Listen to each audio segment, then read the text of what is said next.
Good day, everybody. This is Jerry from Rhapsody Tours, and I'm here today to ask the question, why is there still such a fascination about the Titanic? It's a little strange when you think about it. For millenniums, there have been thousands of maritime disasters, many with great loss of life. For example, let's just look at the last 100 years. 1912 in Halifax. The Mont Blanc blew up in Halifax Harbor, today still known as the Halifax explosion, leaving approximately 2,000 dead. During the First World War, the Queen Mary from Great Britain went down, leaving 1,245 dead. During the Second World War, the Hood from Great Britain went down, taking with it 1,415, and just a week later, the Bismarck from Germany sank, taking with it 1,995 sailors. The Wilhelm Gustloff from Germany, filled with German refugees, was sank by a Soviet sub, taking 9,000. This was the greatest loss of life in maritime history.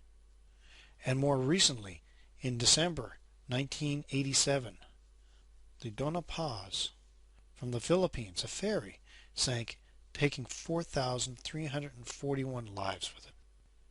But still, these few examples, even with their major loss of life, have not had the impact the sinking of Titanic has had when on April 15th, 1912, she struck an iceberg and went down with over 1,520 souls. So why the fascination? Maybe it is because when Titanic sailed on her maiden voyage, she was a brand new class of ship and the largest moving object in the world. Maybe because there were so many myths about the ship. The ship was supposed to be unsinkable. There were no binoculars available. There was a fire on board. The ship was traveling too fast for the ice conditions out in the North Atlantic. Workers might have been trapped in the hull, and these are just to name a few. But we'll be talking more about these in a later video. Maybe because there was so much wealth represented on the voyage. The wealthy on board Titanic on that maiden voyage represented about $600 million US, which in today's currency would be approximately $13,710,910,000. That's a lot of money. Maybe it's because the class system was so important. If you look at the figures of those who survived and those who perished, the policy of saving women and children first was absolutely prevalent. But for some of those who had social standing and wealth, they were also able to influence who was to be rescued. Many of the poorest people on board were not even aware how seriously damaged Titanic was until shortly before she sank. Maybe it's because of all the film and TV movies that has had Titanic featured. To date, there has been 27.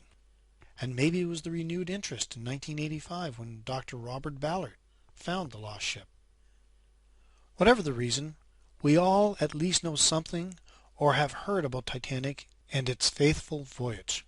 So for the next while, we are going to explore in a bit more detail the events leading up to, the sinking, and the aftermath of the Titanic disaster.